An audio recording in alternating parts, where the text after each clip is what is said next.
أعمالنا من يهده الله فلا مضل له ومن يضلل فلا هادي له، وأشهد أن لا إله إلا الله وحده لا شريك له، وأشهد أن محمدا عبده ورسوله.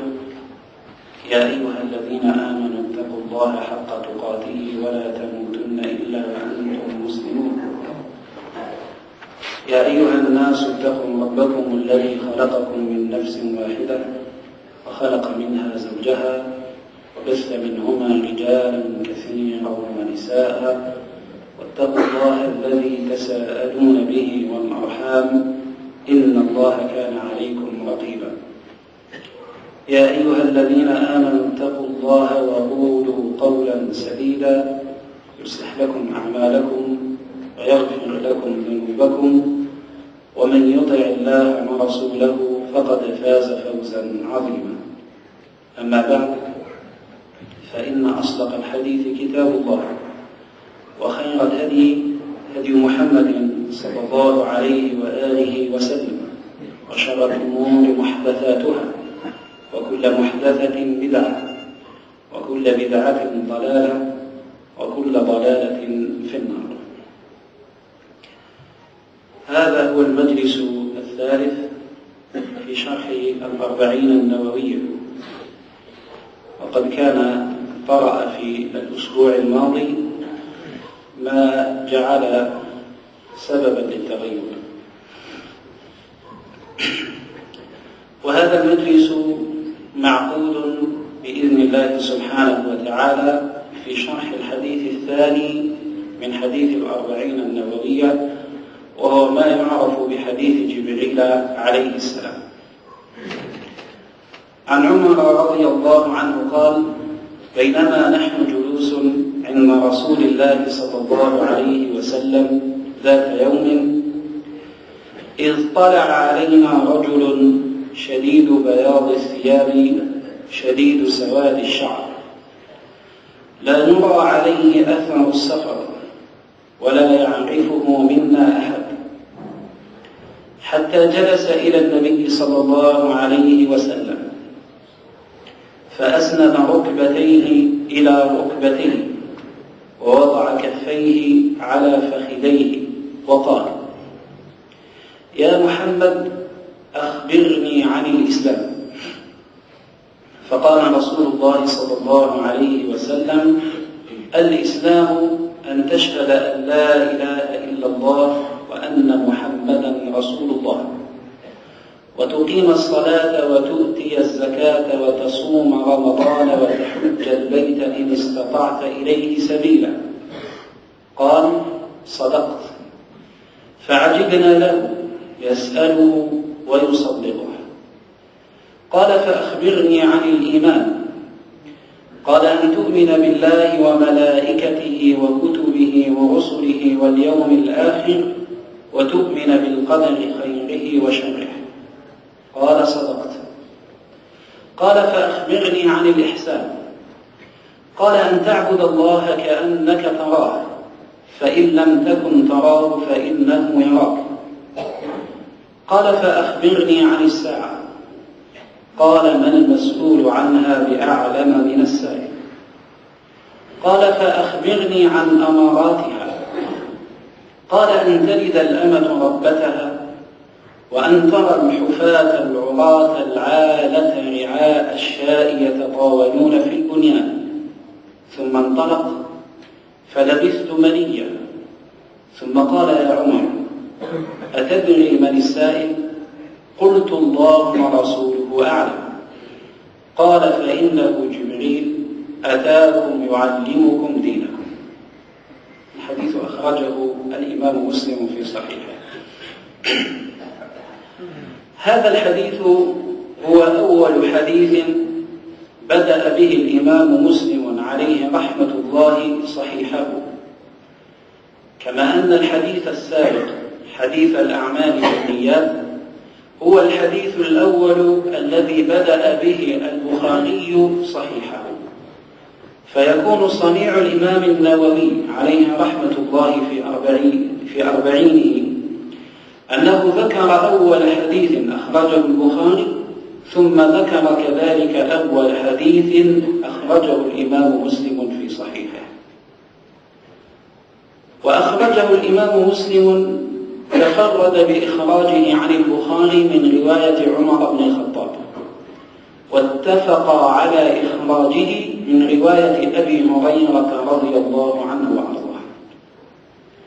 وهذا الحديث يعتبره أهل العلم أم السنة، كما يعتبرون سورة الفاتحة أم القرآن، لأنها حوت علوم القرآن جميعا إجمالا. وكذلك هذا الحديث حوى علوم السنة إجمالا فسمي أم السنة.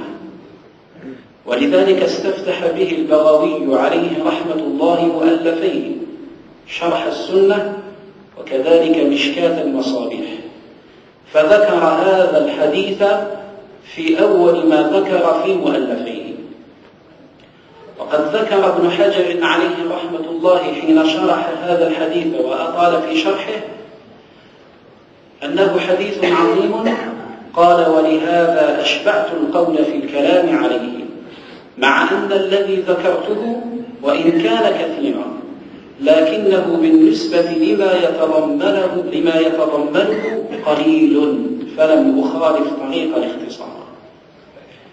أطال ابن حجر الحديث عنه وذكر طرقه رواياته وما يستفاد منه، ومع ذلك يقول: إنني ذكرت هذا على وجه الاختصار، وإلا فإن الحديث يستحق أكثر من ذلك، ويكفي أنه سمي بأم السنة. لهذا الحديث سبب إعراض وسبب ورود كذلك. أما سبب إعراضه فقد ذكره الإمام مسلم عليه رحمة الله عن يحيى بن يعمر قال: كان أول من قال بالقدم في البصرة معبد الجهني، فانطلقت أنا وحميد بن عبد الرحمن الحميري حاجين أو معتمرين، فقلنا: لو لقينا أحدا من أصحاب رسول الله صلى الله عليه وآله وسلم فنسأله عما يقول معبد وأصحابه. فوفق لنا عبد الله بن عمر داخلا المسجد. قال: فاكتلفته أنا وصاحبي، أحدنا عن يمينه والآخر عن شماله.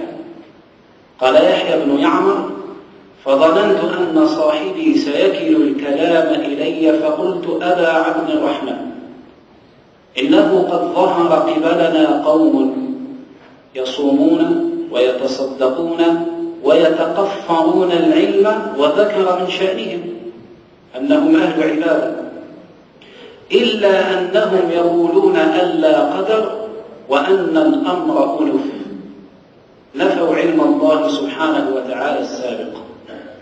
فقال عبد الله بن عمر: إذا لقيت أولئك فأخبرهم أني بريء منهم وأنهم براء مني.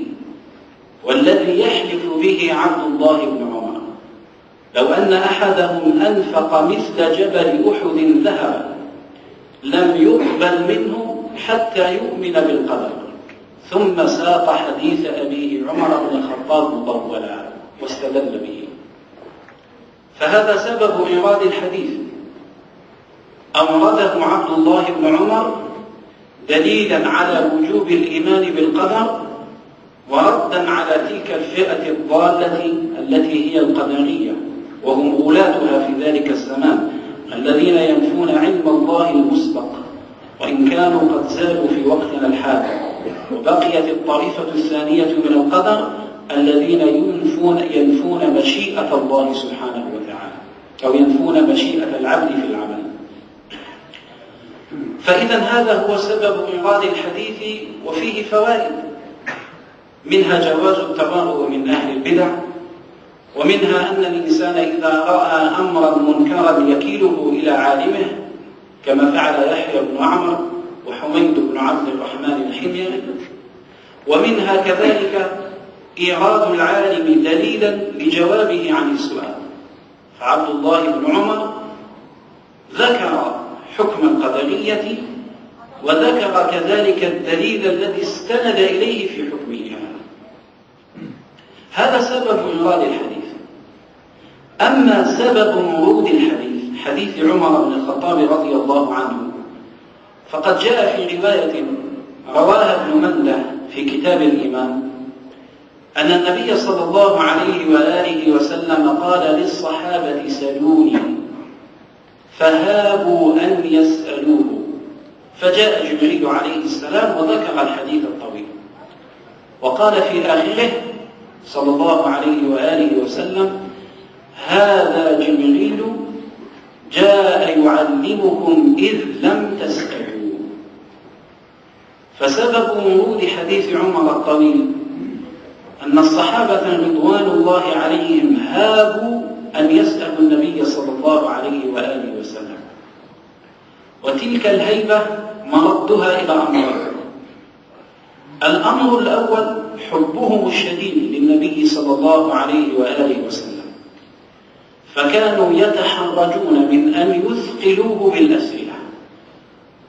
والسبب الثاني هو نهيه صلى الله عليه وآله وسلم لهم في أحاديث أخرى عن كثرة السؤال، كما جاء عن أنس رضي الله عنه قال نهينا أن نسأل النبي صلى الله عليه وآله وسلم، فكان يعجبنا أن يجيء الرجل من البادية العاقل فيسأل ونحن نستفيد ونحن نسمع.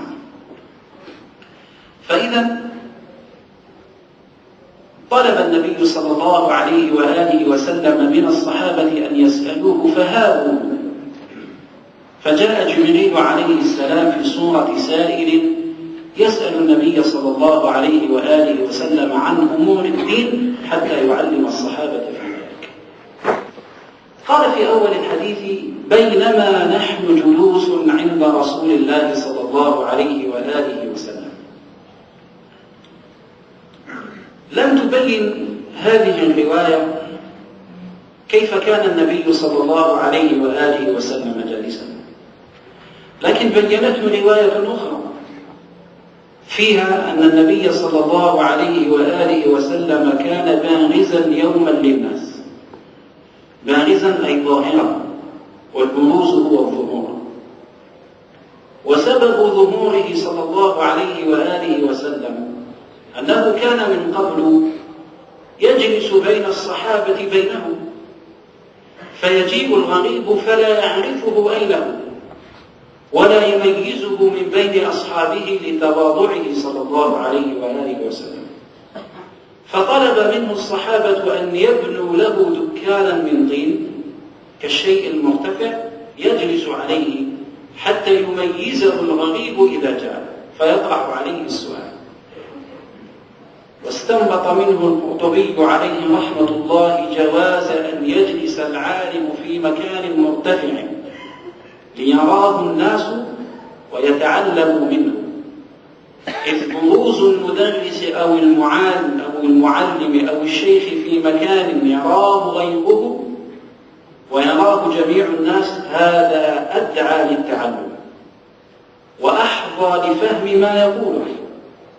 ولذلك سن للخطيب يوم الجمعة أن يصعد على المنبر ليراه كل من يحضر الجمعة، فرؤية الخطيب يخطب أدعى لأن تقع كلماته في القلب، بخلاف ما لو سمع كلامه دون أن يراه فذلك أدعى لأن يتشتت القلب ويشرد السمع وتذهب بعض الكلمات التي يلقيها الخطيب.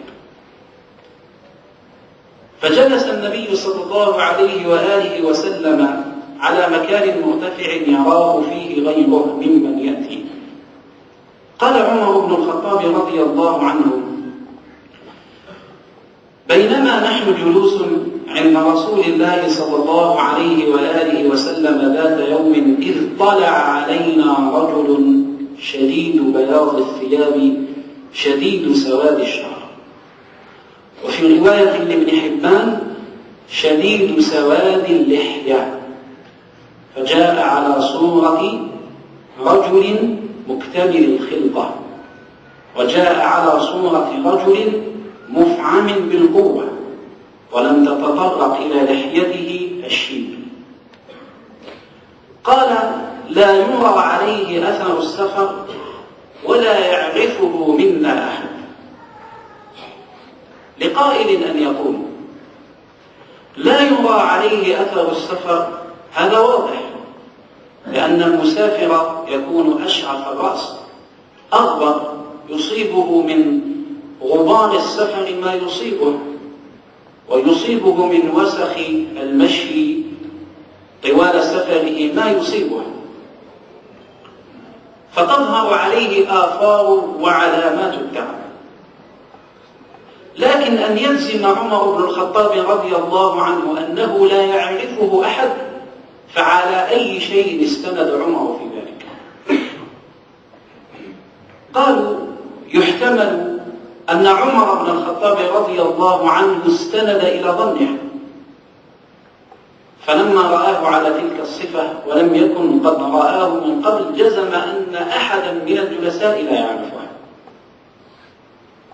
وهناك احتمال ثاني، يحتمل أن عمر بن الخطاب رضي الله عنه استند إلى ما صدر من الصحابة حين رأوا الرجل، فربما قد فعلوا فعلا أو قالوا قولا يظهر منهم أنهم جميعا لم يعرفوه.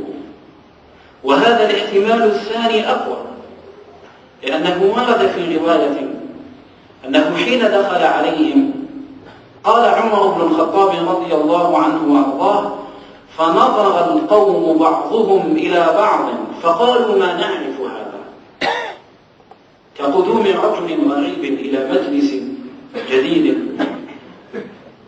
ويفعل أفعالا يلفت بها النظر، فيجعل الناس يرى بعضهم بعضا ينكرون عليه أفعاله، فنعلم جميعا أن كل الناس أنكروا عليه تلك الأفعال.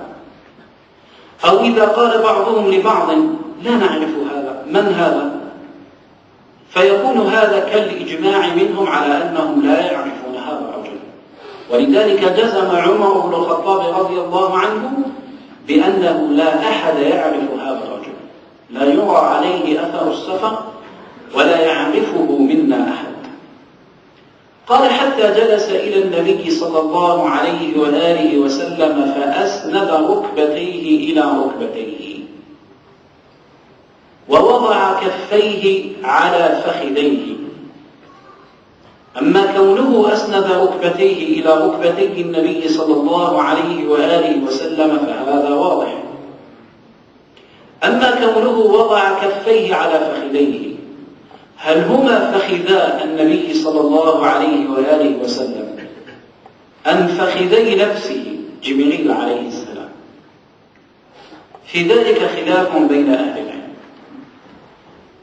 ذهب النووي عليه رحمة الله وتبعه في ذلك قوم إلى أن جبريل عليه السلام إنما وضع كفيه على فخذي نفسه، واستنبط منه النووي عليه رحمة الله أن هذه هي جلسة المتعلم بين يدي شيخه ومعلمه، فيكون قريبا منه ويضع يديه على فخذي نفسه، وهي جلسة المتعلم بين يدي شيخه.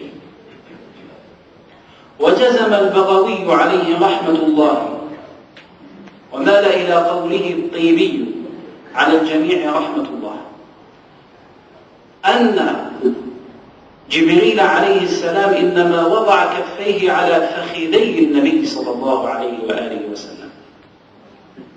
قال: وهذا الذي يقتضيه سياق الحديث، فأسند ركبتيه إلى ركبتيه ووضع كفيه ترجع إلى جبريل على فخذيه ترجع إلى النبي صلى الله عليه وآله وسلم. فكما رددنا الضمير الثاني في فخذيه في ركبتيه إلى النبي صلى الله عليه وآله وسلم، نرجع كذلك الضمير الثاني في فخذيه إلى النبي صلى الله عليه وآله وسلم، وهذا مقتضى السياق. والذي ذهب إليه البغوي عليه رحمة الله هو الأقرب والأقوى، نظرا لسياق الحديث ونظرا كذلك لرواية في هذا الحديث. قال عمر بن الخطاب رضي الله عنه فيها: ليس عليه سحناء الصخرة وليس من البلد، فتخطى حتى برك بين يدي النبي صلى الله عليه وآله وسلم كما يجلس أحدنا في الصلاة، ثم وضع يده على ركبتي النبي صلى الله عليه وسلم. وقوى هذه الرواية ابن حجر عليه رحمة الله في الفتح، وأيد قول البغوي بشيئين.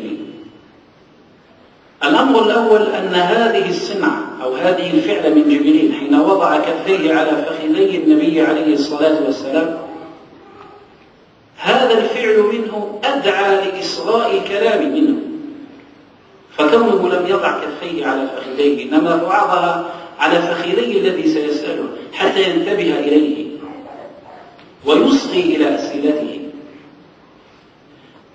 مثلك حين تحدث رجلا ويكون ماشيا فتحدثه فيمسك كلمة وتذهب عنه أخرى، لكنك لو أمسكته من كتفه أو أمسكته من يده وحدثته سيصغي إلى جميع حديثك.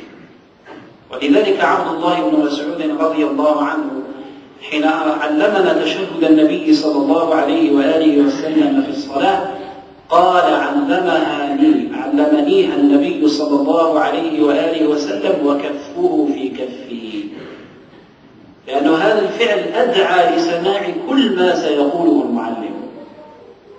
قال ابن حجر كذلك جبريل عليه السلام إنما وضع كفيه على فخذي النبي عليه الصلاة والسلام صنيع منه منبه إلى الإسراء إليه. هذا أمر أول.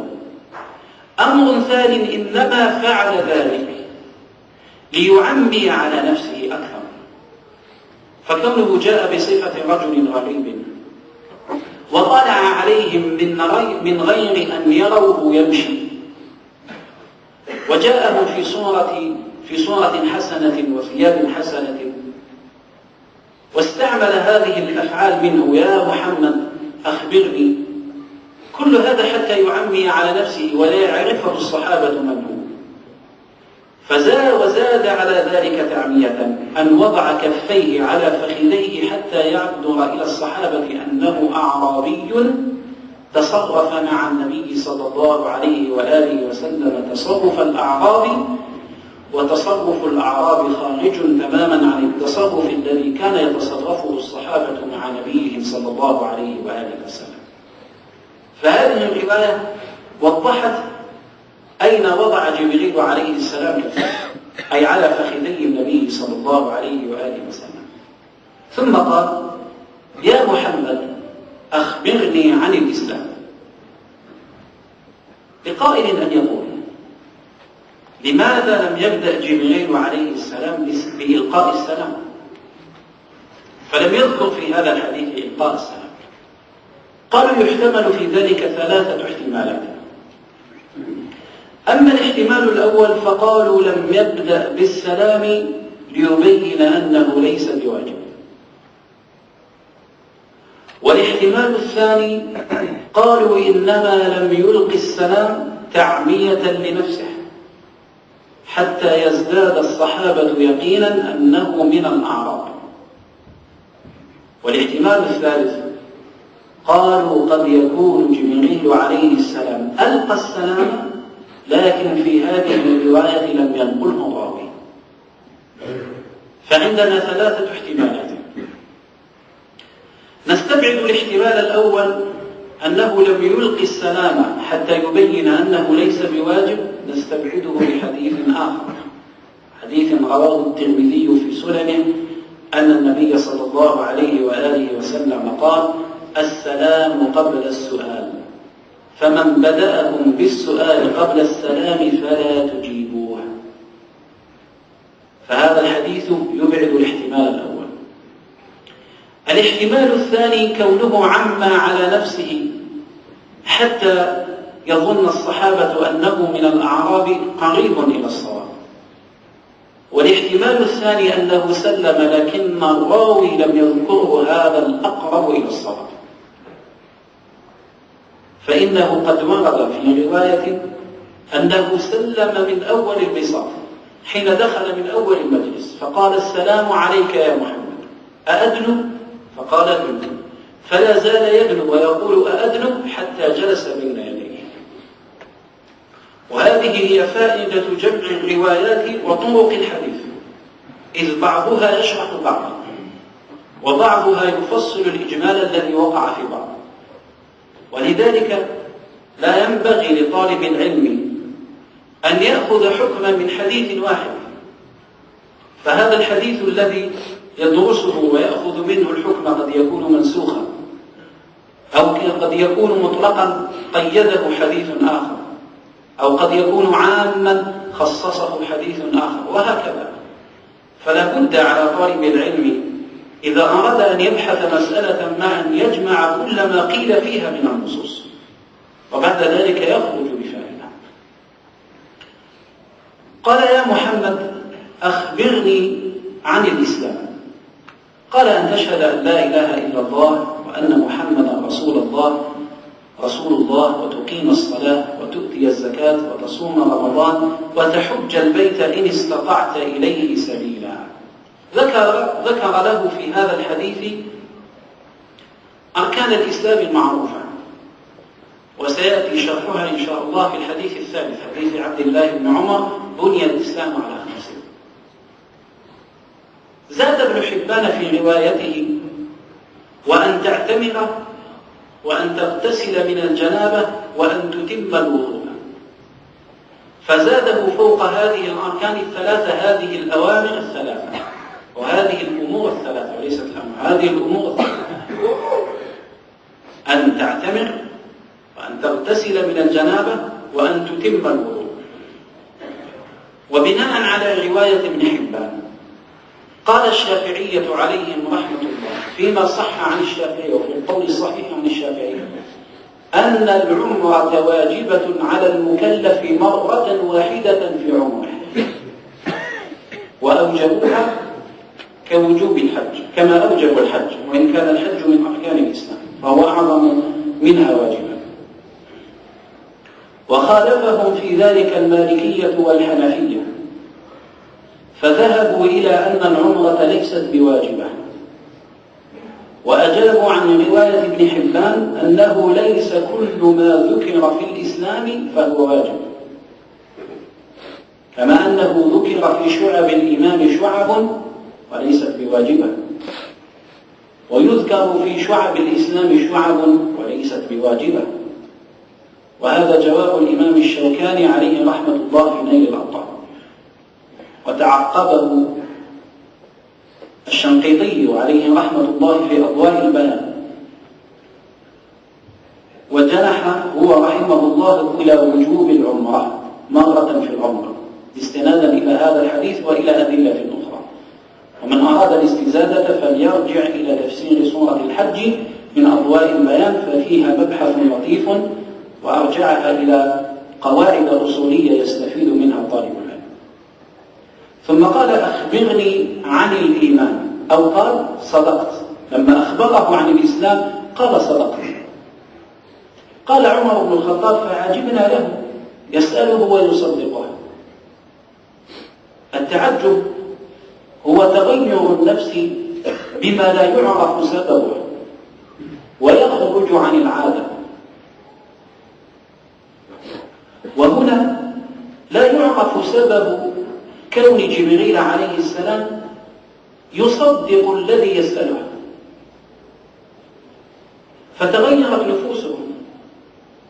فلكم أن تتخيلوا مجلسا يكون فيه الصحابة جالسين مع النبي صلى الله عليه وآله وسلم كأنما الطير على رؤوسهم، تخرج كل كلمة من فيه صلى الله عليه وآله وسلم فتقع في أسماعهم وفي قلوبهم، وكلهم صمت وخشوع لتلقي مبادئ الدين وعلوم الدين من النبي صلى الله عليه وآله وسلم. فيكسر هذا الخشوع قول السائل: صدقت. هذا هو تغير النفس. تغيرت نفوسهم، بينما كانوا متوجهين إلى النبي صلى الله عليه وآله وسلم توجهوا إلى السائل ناظرين متعجبين مستغربين، يسأله ويصدقه، إذ عادة السائل أن يكون جاهلا، وإنما يسأل لجهله، والجاهل لا يصدق المسؤول أو يخطئه لأنه جاهل لا يعرف الحكم، فلا يتصور أن يقول له أخطأت حين يجيبه، كما لا يتصور كذلك أن يقول له صدقت أو أحسنت حين يجيبه لأنه جاهل. أضف إلى ذلك أن هذه الأمور التي يسأل عنها جبريل عليه السلام لم يكن أحد يعرفها غير النبي عليه الصلاة والسلام من ذلك الزمان، وهو عليه الصلاة والسلام من قبل أن يوحى إليه ما كان يعرفها. وهذا هو قوله تعالى في سورة الضحى: ووجدك ضالا فهدى، أي جاهلا بالشرع لا تعرف أحكامه فهداك إليه. فجاء رجل يقول للنبي صلى الله عليه وآله وسلم: صدقت عن مسائل لا يعرفها أحد إلا النبي صلى الله عليه وآله وسلم. فلذلك زاد تعجب الصحابة من فعله، ثم انتقل إلى سؤال آخر قال: ما الإيمان؟ الإيمان في اللغة هو التصديق، وقد ذكر ابن منظور عليه رحمة الله في لسان العرب أن أهل اللغة وسائر أهل العلم أجمعوا على أن الإيمان في اللغة هو التصديق. وتعقبه ابن تيمية عليه رحمة الله قائلا إن الإيمان في اللغة ليس هو مجرد التصديق، بل بين التصديق والإيمان شيء زائد. فالإيمان في اللغة ليس مجرد التصديق، إنما هو الإقرار، والإقرار شيء زائد عن التصديق. فالإيمان لغة هو الإقرار الذي يتضمن تصديق الأخبار والإذعان للأحكام. وهذه من مفاخر لغتنا العربية أنك تجد كلمتين ظاهرهما الترادف، لكن في حقيقة الأمر بينهما فرق طفيف، ولكن معاجم اللغة لا تذكر هذا الفرق الطفيف اختصارا على الطالب، وحتى لا تطول الكتب، فيشرحون الكلمة بمرادفها وبينهما فرق طفيف. وهذه من مفاخر اللغة العربية. فالإيمان لغة ليس مجرد التصديق، إنما هو الإقرار. هذا الإقرار فوق التصديق، لأن الإقرار يتضمن تصديق الأخبار والإذعان للأحكام. أما مجرد التصديق فلا يستلزم لا تصديقا للأخبار ولا إذعانا للأحكام. قال: ما الإيمان؟ قال: أن تؤمن بالله وملائكته وكتبه ورسله واليوم الآخر وتؤمن بالقدر خيره وشره.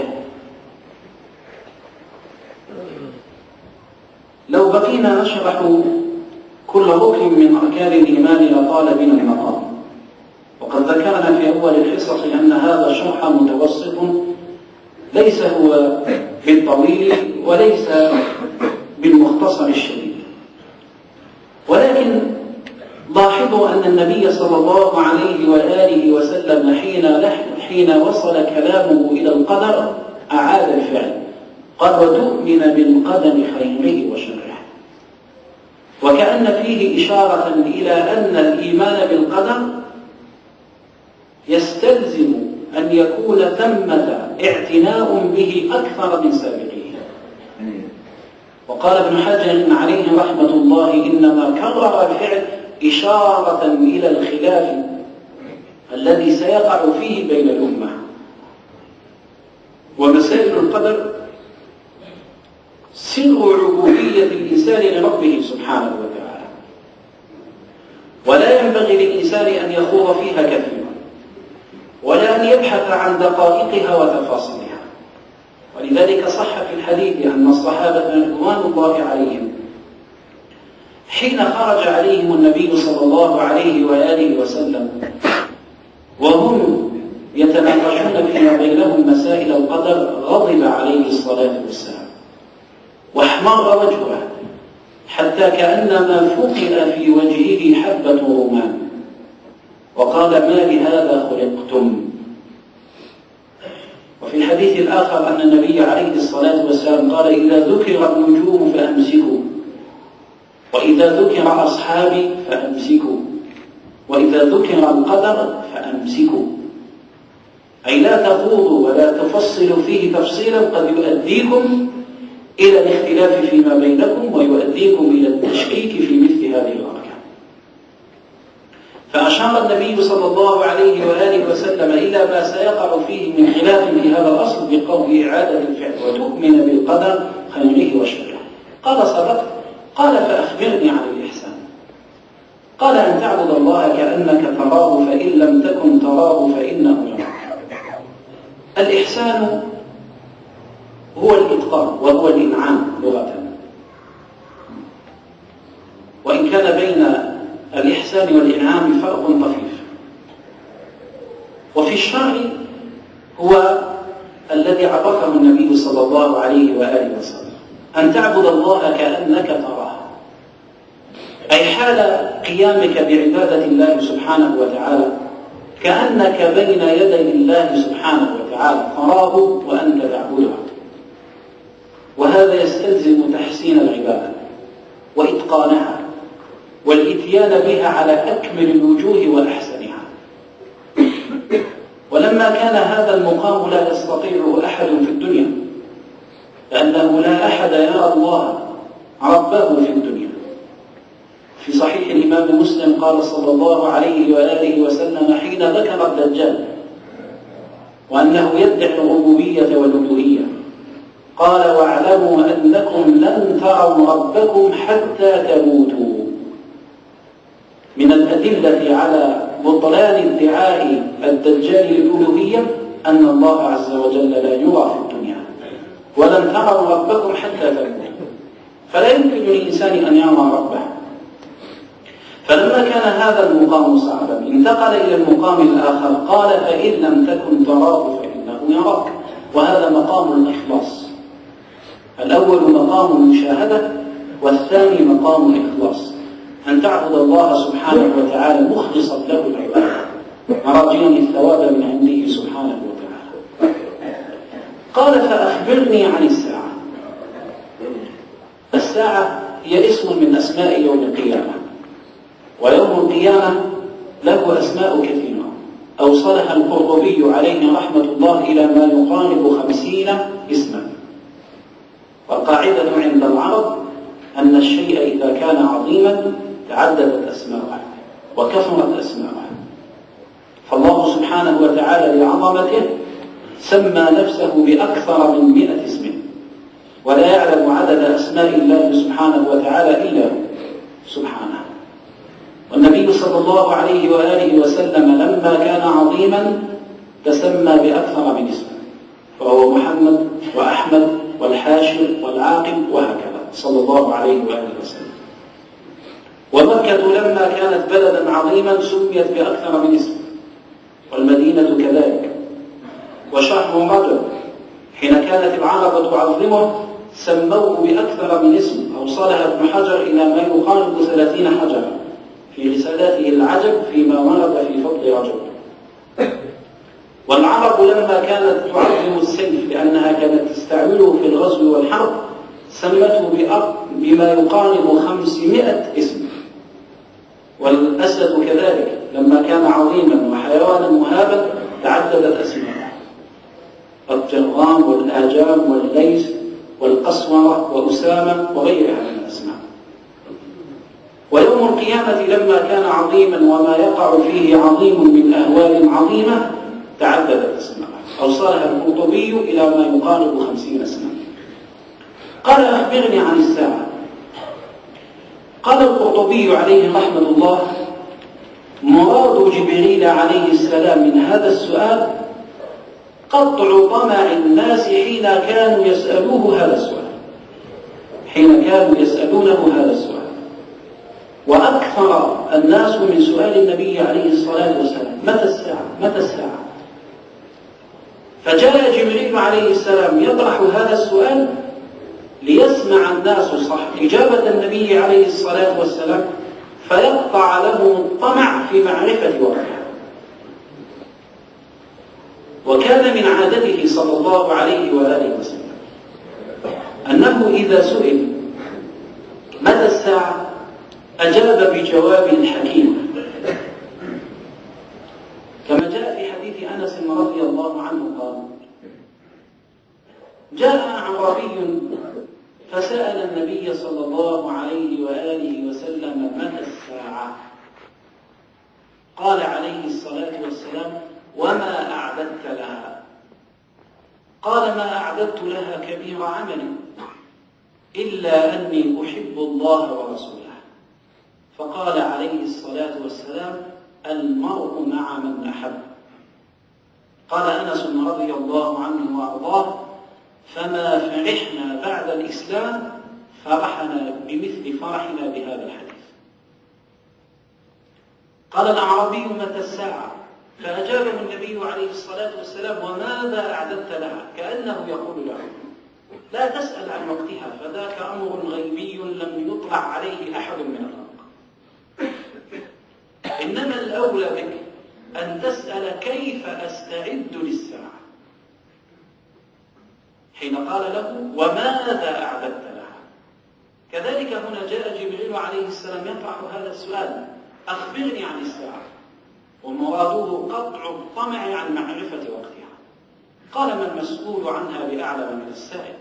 المسؤول عنها هو النبي عليه الصلاة والسلام، والسائل هو جبريل عليه الصلاة والسلام. قال: فأخبرني عن أماراتها. الأمارات هي العلامات، علامات الساعة. ذكر له النبي صلى الله عليه وآله وسلم علامتين. العلامة الأولى قال: أن تلد الأمة ربتها، وفي رواية ربها. ورب هنا هو السيد والمالك، لأن لفظة رب تطلق على 3 معاني. تطلق لفظة رب ويراد بها السيد، وتطلق لفظة رب ويراد بها صاحب الشيء، كما قال عبد المطلب لأمرها: أنا رب الإبل أحميها، وللبيت رب يحميه. أنا رب الإبل أي أنا صاحب الإبل. ويطلق لفظ الرب ويراد به القائم على الشيء المصلح له، كما في حديث ذاك الرجل الذي خرج يزور أخا له في قرية أخرى، فبعث الله على مدرجته أي على طريقه رجل ملك في صورة رجل. قال: أين تريد؟ قال: أريد أخا لي. قال: هل لك من نعمة تربها عليه أي تقوم عليها وتصلحها؟ قال: لا، غير أني أحبه في الله. قال: فأبشر بأن الله قد أحبك كما أحببته فيه. هل لك من نعمة تربها أي تقوم عليها وتقوم على إصلاحها. فهذه هي إطلاقات لفظة الرب، 3 إطلاقات. هنا المقصود بها أن تجد الأمة سيدها، والأصل أن الأمة لا تلد إلا عبدا، لكن سيتغير الزمان فتلد الأمة سيدها الذي يكون سيدها. ذكر ابن حجر عليه رحمة الله في فتح الباري أن ابن التين ذكر 7 أوجه لتفسير هذه الأرض، ولخصها ابن حجر إلى 4 أقوال لأنها متداخلة فيما بينها. ويمكن تلخيص ابن حجر إلى قولين مشهورين معروفين. القول الأول قالوا أن تلد الأمة ربتها هو أن تتسع دائرة الإسلام وتتسع أرض المسلمين، بحيث يستولي المسلمون على أهل الشرك ويستولون على ذراريهم وعلى أولادهم، فيقوم الرجل ويأخذ الجارية فيستولدها ويكون الولد منها بمنزلة سيدها، لأنه من حر وهي أمة. وهذا مذهب الخطابي عليه رحمة الله. وتعقبه ابن حجر بأنه على شرح هذه اللفظة بأنها أن تتسع رقعة الإسلام فيكون المقصود منها الفتوحات الإسلامية، وليس المقصود منها أن تلد الأمة ربها. والمذهب الثاني وهو الذي رجحه ابن حجر عليه رحمة الله، المذهب الأول مذهب الأكثرين، مذهب الخطابي ومذهب أكثر من شرح الحديث. المذهب الثاني هو مذهب ترجيح ابن حجر، أن المقصود بقوله صلى الله عليه وآله وسلم أن تلد الأمة ربها أن تظهر العقوق ويظهر عصيان الأولاد لآبائهم ولأمهاتهم، فيعامل الابن أمه معاملة السيد لجاريته. ويدل على هذا شيئان: الأمر الأول دلالة الاقتران، وتستفاد من قوله صلى الله عليه وآله وسلم وأن ترى الحفاة العراة العالة رعاء الشاء يتطاولون في الدنيا. والأصل أن الرعاة فقراء، والأصل أنهم لا يحتاجون الدنيا، وإنما يتتبعون الماء والكلى، فحيث وجدوا نزلوا وأطعموا وأشبعوا أغنامهم. فيترك رعاة أشياء هذه المهنة ويتطاولون في البنيان، إذن سيتغير الزمان.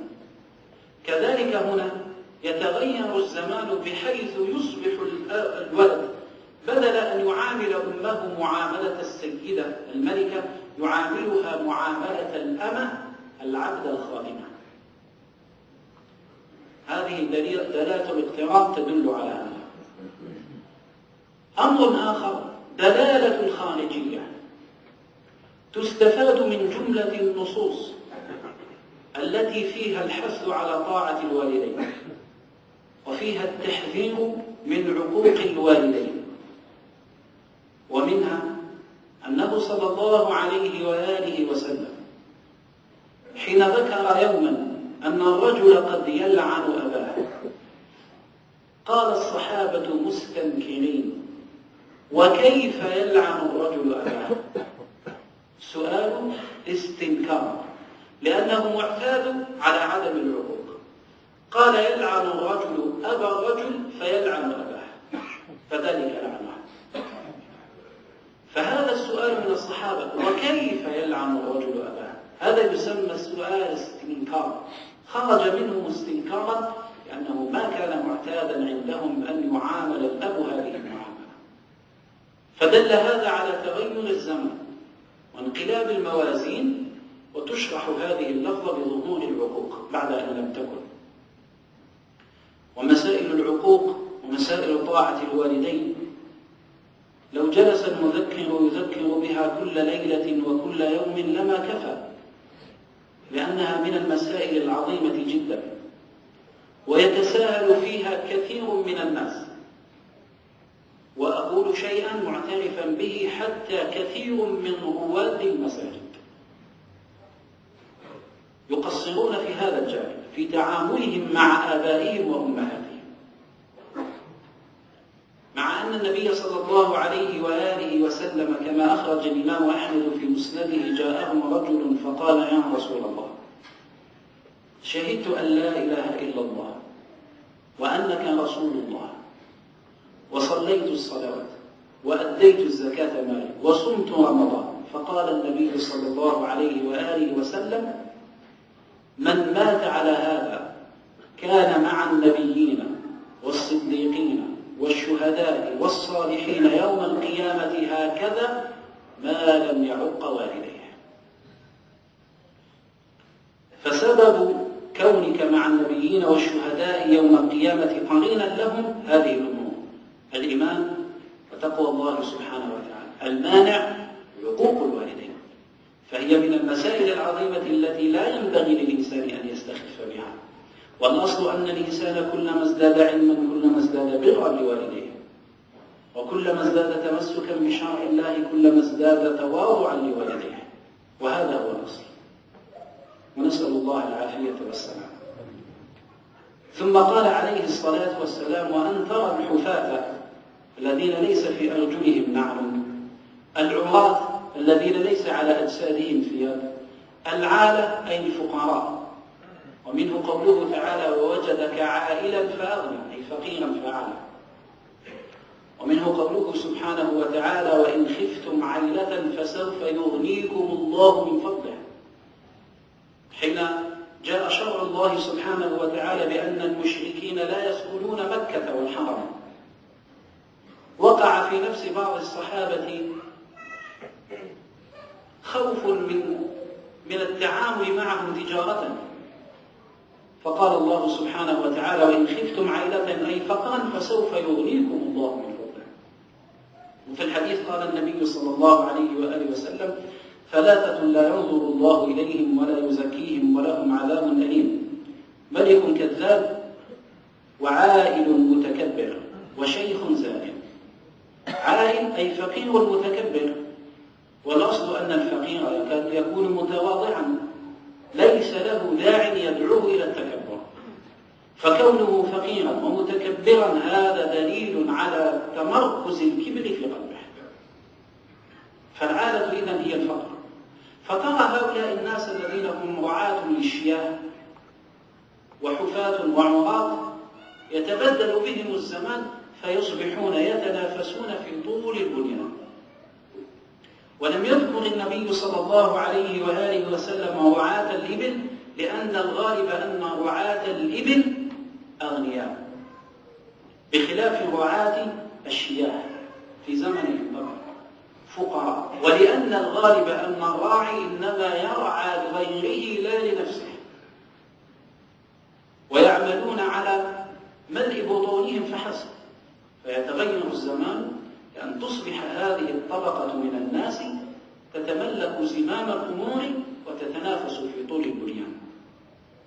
ثم انطلق فلبثت مليا ثم قال: يا عمر أتدري من السائل؟ قلت: الله ورسوله أعلم. قال: فإنه جبريل أتاكم يعلمكم دينكم.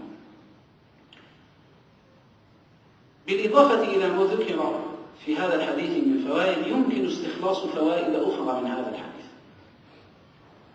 ومن أبرز فوائده أن فيه آدابا ينبغي للمتعلم أن يتحلى بها.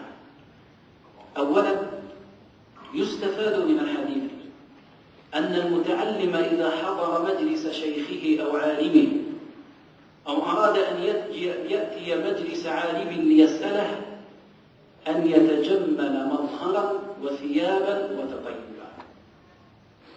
وهذا يستفاد من قوله: إذ طلع علينا رجل شديد بياض الثياب شديد سواد الشعر لا يرى عليه أثر السفر.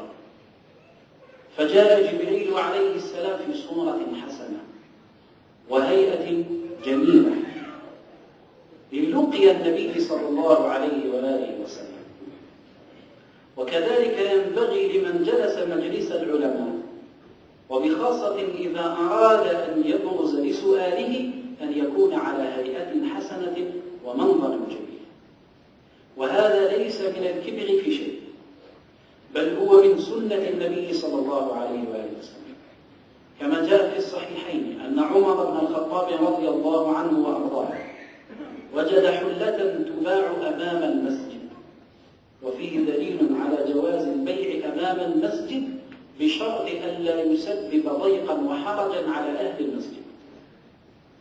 وجد حلة تباع أمام المسجد من حرير فاشتراها وأهداها للنبي صلى الله عليه وآله وسلم، وقال: يا رسول الله، هذه حلة تجمل بها للوفود وللجمعة، حين يفد إليك الناس البسها حتى تظهر على مظهر جميل. قال عليه الصلاة والسلام: إنما يلبس هذه من لا خلاق له يوم القيامة، من لا نصيب له يوم القيامة. فأقر صلى الله عليه وآله وسلم على استحباب التجمل للناس بالمظهر الحسن، وأنكر عليه أن يلبس حريرا لبس الحرير في الدنيا لم يلبسه يوم القيامة. فيستفاد من الحديث أن يختار الإنسان أحسن ما يملك من لباس، وأن يظهر على هيئة طيبة، وأن يستعمل من الطيب ما يحبب إلى الناس الجلوس معه، وبخاصة في المجالس التي يجتمع فيها الناس ومجالس العلم. يستفاد من الحديث كذلك بالنسبة للمتعلم أن يختار جلسة طيبة بين يدي من يعلمه. قال: فأسند ركبتيه إلى ركبتيه ووضع كفيه على فخذيه. وهذه هي جلسة المتعلم المنتبه الذي يتلقى العلم من شيخه ومن معلمه. ولا ينبغي لطالب العلم أبدا أن يجلس بين يدي شيخه جلسة تخالف الأدب، أو جلسة يجلسها مع أصحابه وزملائه وأطرابه. بل العالم لا بد أن يوقر ويحفظ، فلا يجلس بين يديه إلا جلسة تليق بذلك المجلس. فلا يمد رجليه أمام شيخه، ولا يبسطها أمامه في وجهه، كما أنه لا يجلس متكئا ولا منحنيا، ولا يجلس جلسة تخالف الأدب، ولا يجلس جلسة يفهم منها أنه كسلان وثقيل في المجلس. بل لا بد عليه أن يجلس جلسة تدخل الطيب على قلب شيخه وأستاذه. من فوائد الحديث كذلك فيما يخص المتعلم أن يسأل شيخه سؤالا يعرف جوابه، من أجل أن يتعلم غيره ممن حضر هذا المجلس ويجهلون هذا الحكم. فهذا جبريل عليه السلام لا شك أنه يعرف هذه الأمور، لأنه بها هو الواسطة بين النبي عليه الصلاة والسلام وربه فيها، ولكنه سأل لا ليتعلم هو، وإنما ليعلم غيره. واعلموا أن سؤال الطالب لشيخه أحد أنواع نعرفها إن شاء الله بعد ذلك.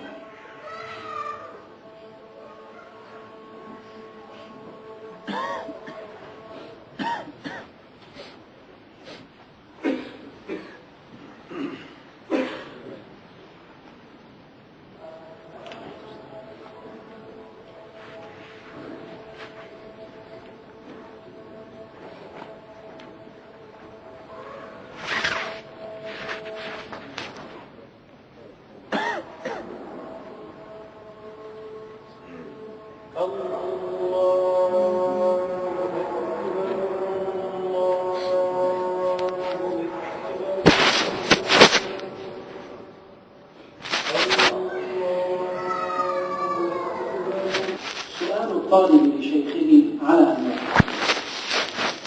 منها سؤال الجاهل الذي يريد أن يتعلم، وهذا هو الأصل في السؤال، إذ الأصل منه أي من السؤال أن لا يرد إلا من جاهل لعالم يريد تنويره في تلك المسألة وتعليمه أحكامها.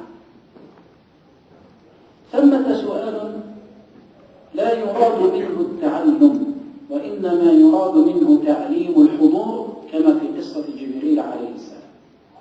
وهذا يحب ويستحب خاصة إذا رأى المتعلم شيئا يريد إنكاره وهو في حضور مجلس شيخه، وليس من الأدب أن ينكر شيئا وشيخه أمامه، إنما يرفعه لشيخه.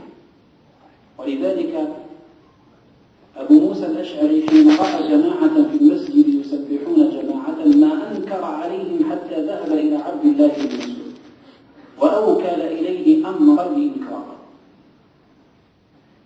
فيطرح الطالب على شيخه سؤالا يتضمن هذا السؤال حكم المسألة التي يريد إنكارها، فيجيب الشيخ ويبين عوار تلك الفعلة أو جوانب مجانبتها للصلاة. قد يسأل الطالب شيخه سؤال استهزاء، وهذا محرم لأنه سخرية وتنقيص من القيمة، وهذا لا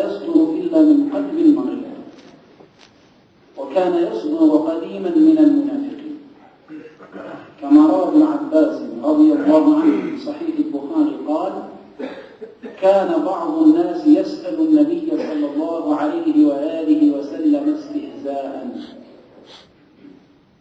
فيقول رجل: ضلت ناقته، أين ناقتي؟ ويقول رجل: من أبي؟ فأنزل الله سبحانه وتعالى: يا أيها الذين آمنوا لا تسألوا عن أشياء إن تبد لكم تسؤكم. قد يسأل الطالب شيخه سؤال امتحان، وهذا كذلك مذموم وعواقبه وخيمة، فقد يتغير قلب الشيخ عليه، وقد يتصرف معه تصرفا فيه شدة وفيه غلظة، وقد يسمعه كلمات جارحة، وقد يصل الحد إلى استعمال الشدة اليدوية معه، كما ذكر الخطيب البغدادي عليه رحمة الله عن أحمد بن منصور العبادي قال: خرجت أنا وأحمد بن حنبل ويحيى بن معين حتى أتينا أبا نعيم، فقال يحيى بن معين لأحمد بن حنبل: سأختبر الرجل من حيث حفظه ومن حيث معرفته لمروياته، فكتب له 30 حديثا من مروياته، ودس بين كل 10 حديثا ليس من حديث أبي نعيم. فخرج أبو نعيم من بيته وجلس على المكان المرتفع أمام بيته، وأجلس أحمد بن حنبل عن يمينه ويحيى بن معين عن يساره وأحمد بن منصور أسفل منه. وقال أحمد ليحيى: لا تفعل، إن الرجل فطن وذكي يعرف مروياته.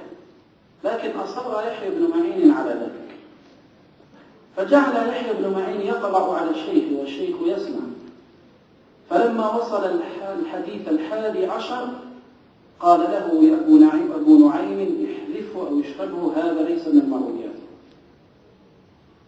ثم واصل القراءة فقرأ عليه 10 الثانية وكلها من مروياته. لما وصل إلى 11 من المجموعة الثانية قال أبو نعيم: هذا ليس من مروياته، اشرب عليه.